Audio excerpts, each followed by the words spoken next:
안녕하세요. 내레이션 아티스트입니다.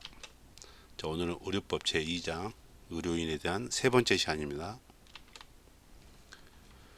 자, 먼저 권리와 의무입니다. 자, 진료 기록부 등.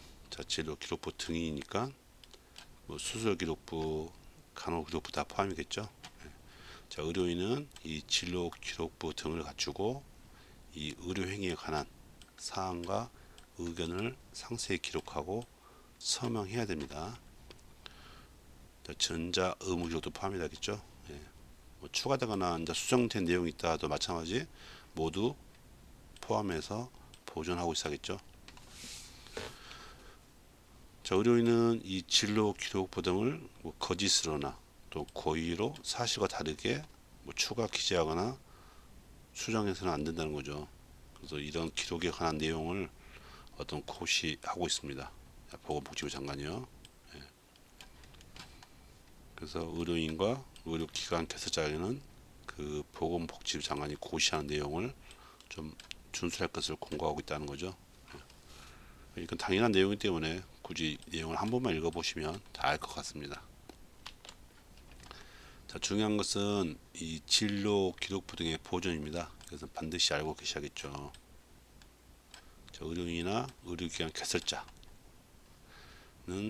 이 진료 기록부 등을 일정 기간 동안 보존하고 있어야 됩니다. 하지만 어떤 계속적인 진료를 위해서 필요할 때는 일에 한정하고 그 범위를 연장하거나 연장해서 보관할 수 있다는 거죠.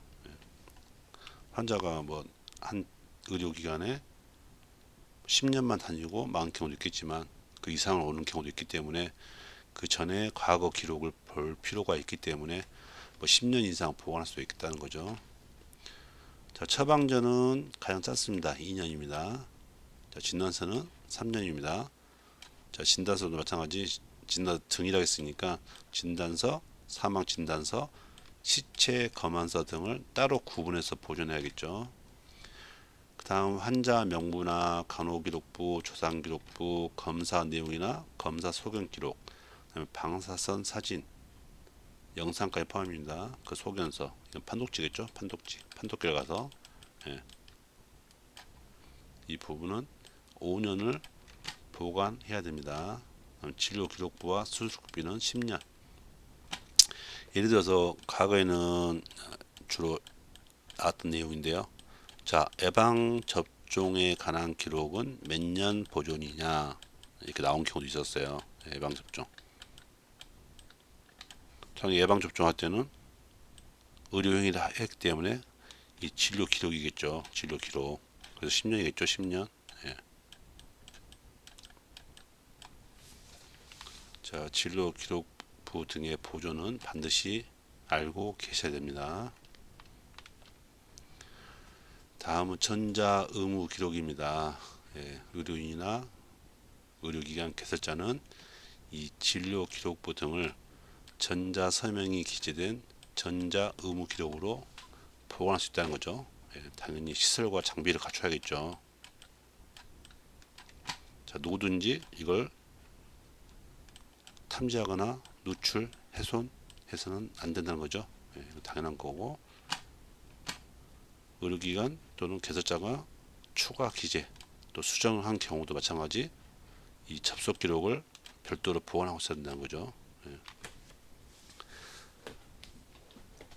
실제 의료인이나 어떤 개설자가 전자 의무 기록을 기재하는 게 아니라 다른 사람이 접속해서 자기 임의대로 수정할 수 있기 때문에 이 누가 접속했는지 이 접속 기록을 반드시 별도로 보관해야겠죠.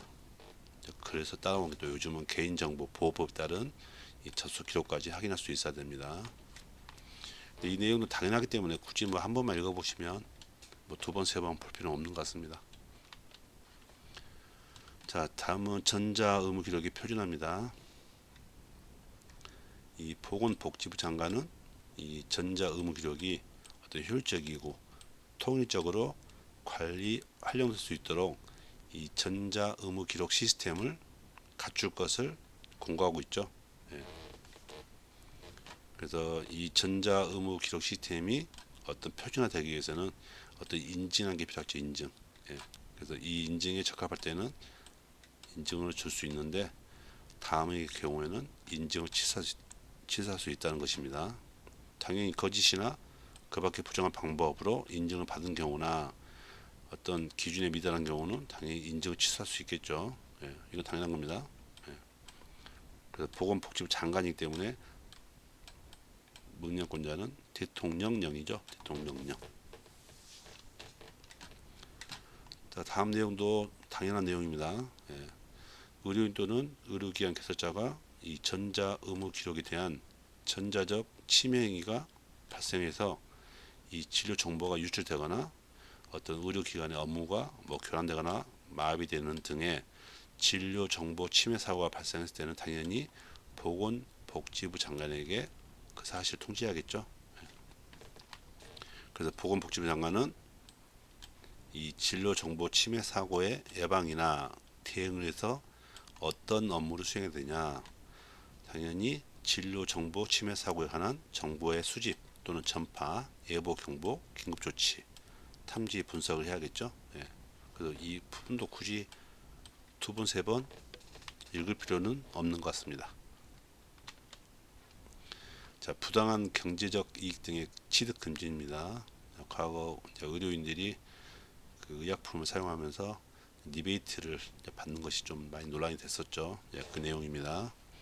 자, 의료인, 의료기관 개설자, 이번 하나 더 붙었습니다.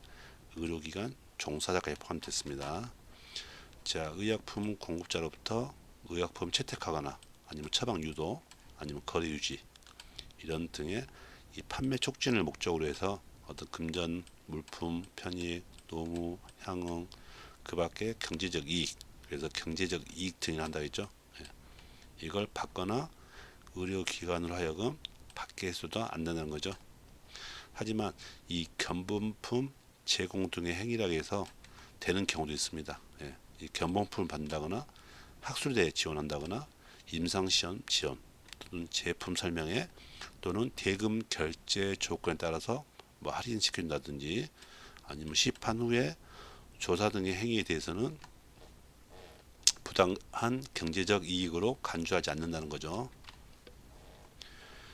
두 번째 보시면 의료기기도 마찬가지입니다. 의료기기 제조업자 아니면 수입업자, 판매업자, 임대업자도 마찬가지 이렇게 해서는 안 된다는 거죠. 똑같습니다. 내용은. 자, 의료행위에 관한 설명입니다. 이번에는 자, 의사, 치과의사, 한의사입니다. 의사들은 사람의 생명이나 어떤 신체 중대한 이해를 발생하게 할 우려가 있는 수술이나 수혈, 전시마취 이런 경우에는 환자나 법정 대리인에게 어떤 서면이나 전자문서로 된 동의를 받아야 됩니다. 하지만 이 동의를 받는 절차 중에서 시간이 지체되면 어떤 환자의 생명이 위험해지고 어떤 장애를 줄 수가 있어요. 이때는 동의를 받지 않아도 됩니다. 자, 서면이나 전자문서로 환자에게 동의를 받아야 되는 경우가 어떤 내용이냐. 자, 환자에게 발생하거나 어떤 발생 가능한 증상의 진단명, 그다음에 수술 등의 필요성이나 방법이나 내용, 환자에게 설명을 하는 의사, 치과의사, 한의사 또는 수술 등에 참여하는 의사, 치과, 한의사의 성명, 그리고 수술 등에 따른 휴증이나 부작용 또는 수술 등 전후에 환자가 준수해야 될 상황에 대해서 설명하고 동의를 받아야 됩니다. 자, 다음은 의료행위에 관한 사항입니다. 환자는 의사, 치과 의사, 한의사에게 방금 받은 동의서에 대한 사본 발급을 요청할 수 있습니다. 그 동의를 받은 내용 중에서도 변경 내용이 있을 때는 당연히 환자에게 서면을 알려야겠죠. 자, 이렇게 환자의 동의를 받은 날 또는 환자에게 알린 날을 기준으로 이 동의서는 2년간 보존 관리해야 됩니다. 처방전과 보존안이 같죠? 마찬가지 2년 보존합니다. 다음은 신고입니다. 자, 면허신고제입니다. 면허신고제. 자, 의료인은 대통령령으로 정하는 바에 따라서 최초로 면허를 받은 날부터 3년마다 이 실태와 취업 상황 등을 이 보건복지부 장관에게 신고하는데, 이 신고하는 첨부되는 내용이 이제 보수교육입니다. 그래서 보수교육을 이수하지 아니한 의료인에 대해서는 신고를 반려할 수 있다는 거죠. 다음은 변사실 신고입니다. 자, 간호사를 제외한 의료인, 즉 의사, 치과의사, 한의사, 조산사는 이 사체를 검안했는데 이 변사한 것으로 의심이 돼요. 이때는 사체의 소재지를 관할하는 이 경찰서장에게 신고를 해야 됩니다. 자, 의료행위 제한인데 이 무면허 의료행위를 해서는 안 되죠. 그래서 의료인이 아니면 누구든지 의료행위를 할 수 없으며 의료인도 면허된 것 이외만 할 수 있다. 하지만 의료행위로 인정하는 경우가 있습니다. 자, 외국에 의료인 면허를 가진 자인데 일정 기간 국내에 체류하는 사람, 그리고 의료행위를 하는데 의료 봉사나 연구, 시범 사업을 하는 사람, 그리고 실습 중인 학생, 이 같은 경우는 의료행위를 해도 인정해 준다는 것이고, 당연히 이 명칭이나 유사 명칭은 사용할 수 없다는 거죠. 자, 무면허 의료행위 금지의 이제 세 번째입니다. 이 본인 부담금을 면제하거나 할인 또는 뭐 금품을 준다든지 아니면 뭐 교통 편의를 제공한다든지 이렇게 영리의 목적으로 환자를 의료기관이나 의료인에게 소개할선 유인하는 행위 또는 사주하는 행위는 할 수 없지만 특별한 경우가 있습니다. 환자가 어려워요. 그래서 환자의 경제적 사정 등을 이유로 시장, 군수, 구청장에게 사전 승인을 받아서 환자를 유치하는 경우나 아니면 국민건강보험을 따른 가입자나 피부양자가 아닌 애국인을 유치하기 위해서는 가능합니다. 그래서 이 보험회사나 상호회사 아니면 보험설계사, 보험대리점, 보험중개사는 애국인 환자를 유치하는 행위를 해서도 안 되고 누구든지 의료인이 아닌 자에게 의료인을 하게 해서도 안 되는 거죠. 다음은 의료인 단체입니다. 자, 의료인 단체는 이 대통령령으로 정하는 바에 따라서 이 중앙회를 설립해야 됩니다. 당연히 법인으로 하겠죠. 이 법인은 사단법인으로 합니다. 이 중앙회가 되기 때문에 의료인은 당연히 여기 해군이 되겠죠. 자, 중앙회는 대통령령으로 정하는 바에 따라서 어떤 시도에 지부 설치하고 시군구에 어떤 분회를 설치할 수 있습니다. 하지만 그 외의 지부나 애국에 지부를 설치할 때는 보건복지부 장관의 승인을 받아야 됩니다. 그리고 중앙회가 이 지부나 분회, 시도의 지부 아니면 시군구에 분회를 설치할 때는 당연히 시도지사와 시장, 군수, 구청장에게 신고해야겠죠. 이 내용이 같이 포함 연결되어 있습니다.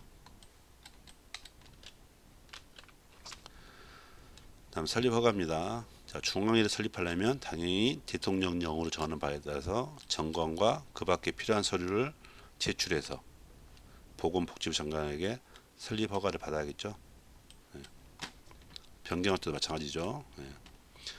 중앙회는 이 보건복지부 장관으로부터 의료와 국민보건 향상에 협조 요청을 받으면 협조해야 되고, 당연히 회원을 위해서 보수교육을 실시해야 되며 이 의료인은 당연히 보수교육을 받아야겠죠. 자, 보수교육은 이런 내용을 실시합니다. 매년 실시하지만 연간 8시간 이상 이수해야 됩니다. 뭐 직업윤리 아니면 업무에 관련된 거, 의료 관계 법령에 관한 거, 아니면 선진 의료 기술 등의 어떤 동향이나 추세 또는 의료인의 자질 향상을 위해서 필요한 것을 실시한다는 거죠. 자, 의료 기사도 마찬가지 매년 8시간 이상을 이수해야 됩니다. 자, 보수 교육에 해당되는 사람인데 이 면제되는 경우가 있어요. 뭐 전공의, 그리고 어떤 재학생인 대학 학생들, 아니면 처음 신규 면허를 취득한 경우, 또는 보건복지부 장관이 인정하는 경우에는 보수교육이 면제됩니다. 그 다음에 이제 유예죠. 유예. 면제가 아니라 0이 된다는 소리죠.